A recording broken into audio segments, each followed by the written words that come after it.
स्वागत है दोस्तों हिंदी पेडागोजी के आज के इस वीडियो में। आज हम विशिष्ट आवश्यकता वाले बच्चों के बारे में चर्चा करेंगे। प्रश्नों की संख्या दोस्तों 20 रहेगी। दोस्तों वीडियो को इग्नोर मत कीजिएगा क्योंकि एक न एक क्वेश्चन आपके एग्जाम में आने की ज़्यादा से ज़्यादा संभावना है। बढ़ते अपन पहले प्रश्न की ओर। दोस्तों मानसिक रूप से विकलांग बालकों की पहचान होती है। तो दोस्तों मानसिक रूप से विकलांग बालकों की पहचान उनकी बुद्धि लब्धि के माध्यम से होती है। उनकी बुद्धि लब्धि कम होना। क्वेश्चन दोस्तों, डिस्प्रेक्सिया एक बीमारी है जिसका संबंध है। तो दोस्तों डिस्प्रेक्सिया जो बीमारी है इसका संबंध तंत्रिका तंत्र से है। तो इसका आंसर होगा दोस्तों तंत्रिका तंत्र। डिस्प्रेक्सिया एक बीमारी जिसका संबंध तंत्रिका तंत्र से है। आगे ब्रेल लिपि तकनीकी का प्रयोग किसके लिए होता है दोस्तों? तो ब्रेल लिपि तकनीकी जो है इसका प्रयोग संपूर्ण रूप से अंधे बालकों के लिए इसका प्रयोग किया जाता है। दोस्तों डिस्थीमिया है। तो दोस्तों डिस्थीमिया एक गंभीर तनाव की अवस्था को डिस्थीमिया कहा जाता है। आगे तो मस्तिष्क के सेरेब्रम में क्षति होने के कारण कौन सी बीमारी होती है? तो दोस्तों मस्तिष्क में सेरेब्रम में क्षति होने के कारण या चोट लगने के कारण होने वाली बीमारी का नाम है दोस्तों अप्रेक्सिया। अप्रेक्सिया मस्तिष्क के क्षति सेरेब्रम में क्षति होने के कारण होती है। अगला प्रश्न दोस्तों, गणित को समझने की अशक्तता को कहते हैं। तो दोस्तों गणित को समझने में अशक्तता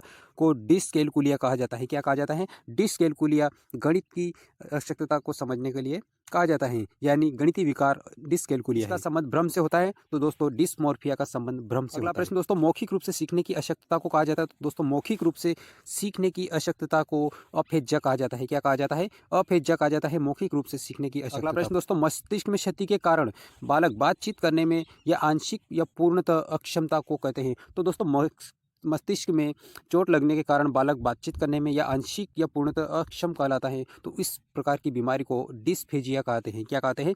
डिस्फेजिया। दोस्तों विकलांग बालक होते हैं। तो दोस्तों विकलांग बालक किसे कहा जाता है? जो मानसिक, शारीरिक और संवेगात्मक तीनों रूप से दोष युक्त हो विकलांग बालक कहलाते हैं। को किस प्रकार के? मानसिक हो, शारीरिक हो, संवेगात्मक तीनों प्रकार के बालक अगर दोष युक्त है तो विकलांग बालक की श्रेणी में बीमारी है दोस्तों डिस्ग्राफिया संबंधित है। तो डिस्ग्राफिया दोस्तों लेखन से संबंधित है, लिखने संबंधित बीमारी है। कौन सी? डिस्ग्राफिया। दोस्तों आगे कान की बनावट में दोष, कानों में दर्द की शिकायत और कानों का अक्सर बहते रहना दोष है। दोस्तों इस प्रकार के दोष को कान से जुड़ा है इसलिए इसे श्रवण दोष कहते हैं। क्या कहते हैं? श्रवण दोष कहलाता है। प्रश्न दोस्तों, शारीरिक मानसिक रूप से विकलांग बालकों की शिक्षा व्यवस्था के बारे में। तो दोस्तों शारीरिक मानसिक रूप से विकलांग बालकों के लिए शिक्षा के व्यवस्था के बारे में हमें विकलांगता को दूर करने के लिए अध्यापक, माता पिता, अभिभावक की महत्वपूर्ण भूमिका होना चाहिए। दोस्तों शारीरिक या मानसिक रूप से कोई बालक अगर विकलांग है तो उसकी शिक्षा व्यवस्था के लिए शिक्षक और माता पिता को अपना प्रमुख भूमिका अदा करनी चाहिए। दोस्तों दृष्टिदोष युक्त छात्रों को शिक्षा दी जानी चाहिए। तो दोस्तों जो दृष्टिबाधित बालक होते हैं उनको एक समावेशी शिक्षा कक्षा के अंतर्गत, समावेशी शिक्षा के अंतर्गत सभी बच्चों के साथ सामान्य बाल कक्षा के साथ शिक्षा दी जानी चाहिए। उन्हें समावेशी शिक्षा के अंतर्गत सभी सामान्य बच्चों के साथ शिक्षा देना शिक्षक का दायित्व होता है। प्रश्न दोस्तों, राष्ट्रीय दृष्टिबाधितार्थ संस्थान NIVH स्थित है। तो दोस्तों ये स्थित है देहरादून में। कहाँ पर स्थित है? देहरादून में स्थित है दोस्तों ये।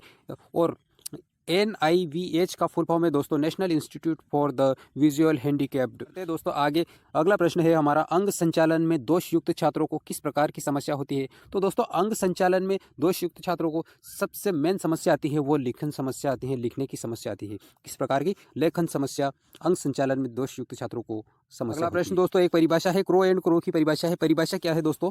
ऐसे बालक जिसमें ऐसा शारीरिक दोष होता है जो किसी भी रूप में साधारण क्रियाओं में भाग लेने से रोकता है या सीमित रखता है। यह परिभाषा किस मनोविज्ञान की? दोस्तों यह परिभाषा दी गई क्रो एंड क्वेश्चन दोस्तों, निःशक्त बच्चों के लिए समैंगित शिक्षा की केंद्रीय प्रायोजित योजना का उद्देश्य है। तो दोस्तों इस योजना का उद्देश्य है कि नियमित विद्यालयों में निःशक्त बच्चों को शैक्षिक अवसर उपलब्ध कराना।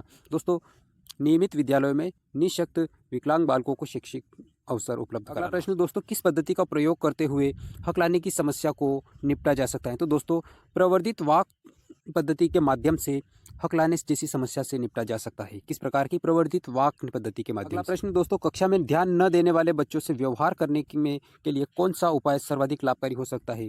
तो दोस्तों कक्षा में जो बच्चे ध्यान नहीं देते हैं उन बच्चों से व्यवहार करने के लिए बच्चों को उस जगह पर बैठाना चाहिए जहां पर कम से कम ध्यान भंग हो सके। तो ये शिक्षक का दायित्व होता है कि बच्चे का व्यवहार को संयमित करने के लिए उनको ऐसी जगह बिठाना चाहिए जहां पर उस बच्चों का कम से कम ध्यान भंग हो। दोस्तों वीडियो पसंद आया हो तो लाइक कीजिए, कमेंट कीजिए और अपने दोस्तों में ज़्यादा से ज़्यादा शेयर कीजिएगा। चैनल पर नए हैं तो चैनल को प्लीज़ सब्सक्राइब कर लीजिएगा। इसी तरह के वीडियो लेकर आता रहूँगा। दोस्तों एक ना एक क्वेश्चन आपके एग्जाम में ज़्यादा से ज़्यादा आने की संभावना बनी रहेगी। मिलेंगे अगले वीडियो में, तब तक के लिए आपको बहुत बहुत धन्यवाद।